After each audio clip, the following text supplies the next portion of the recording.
So, I think Wriothesley may have gotten the biggest glow up out of everybody from Furina.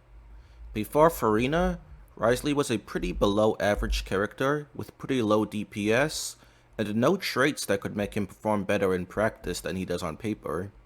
But with Furina, I think he just might be one of the best DPS in the entire game now. And this is due to a specific team that I haven't seen anyone else talk about yet, which is Wriothesley, Furina, Bennett, Xiangling. At first glance, you might think this is some weird national team, using Furina plus Wriothesley for freeze to forward vaporize Xiangling, but that's not what's happening here at all. What is actually happening is that we are using Xiangling's pyro application to get reverse melts on Wriothesley, and also get forward vaporize on Furina, both in the same team together. This is possible because melt does not fully consume a pyro aura, so after Wriothesley gets his melt, there is still pyro left over for Furina to vaporize off of. And Xiangling reapplies pyro so fast that this reaction chain can be sustained very well. You will have a couple of times where either Wriothesley loses a couple of melts, or Furina loses a couple of vaporize, but this hardly matters at all, because if Wriothesley does lose a melt, Xiangling gains a melt, and if Furina loses a vaporize, Xiangling gains some. Everyone in the team is doing a lot of damage, including Xiangling, since she is buffed by both Furina and Bennett. So Xiangling getting a couple of vaporize or melt instead of Furina or Wriothesley really isn't a bad thing at all. Also, if you have any concerns about Bennett not being a good enough healer for a Furina team, don't worry, that's a complete misconception. Bennett does only heal one character, and he does only heal when that character is below 70% HP, but it really doesn't hurt him that much. He can heal himself naturally by just doing his burst then skill, which is what you want to do to funnel his particles to Xiangling anyway. Then, when Xiangling comes on field, she will get healed. And when Wriothesley is on field, he will get healed by Bennett quite frequently with how fast his HP drops below 70%.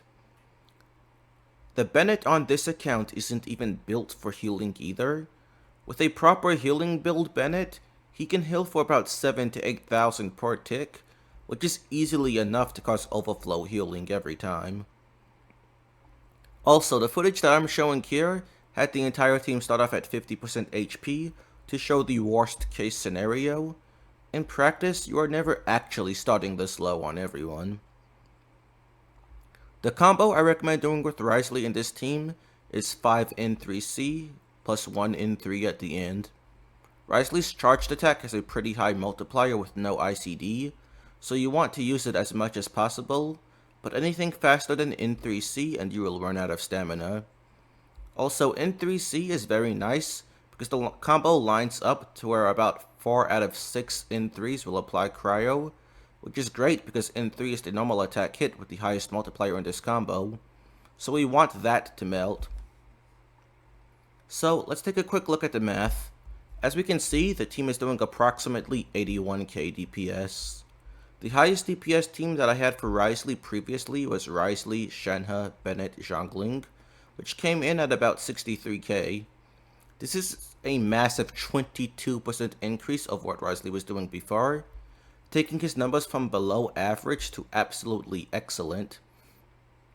In single target, the output may be even higher too, since Xiangling can get in a few extra hits of her burst if the burst has a large enough hitbox. The team also has pretty good AoE, Furina has decent AoE, Xiangling has great AoE, and Wriothesley actually has good AoE as well, which is something that I think is actually pretty underappreciated about him. Now, this team does still have one practical problem. It is a circle impact team with a melee DPS. This is actually even more of an issue here now than it was in his previous teams, since if you lose Bennett's circle, you'll lose the healing, which is going to be pretty bad with Furina, so you absolutely don't want to lose that healing.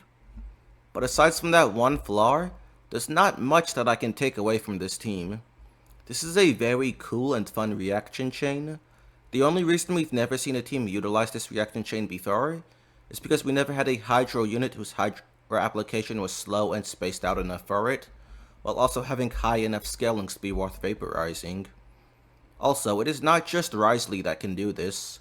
You can do this with pretty much any other cryo DPS that will benefit well from melt, such as Kaya and Rosaria. I'm particularly interested in it with Kaya, because he snapshots and his burst is mobile, so you aren't punished as much if you have to leave Bennett's burst.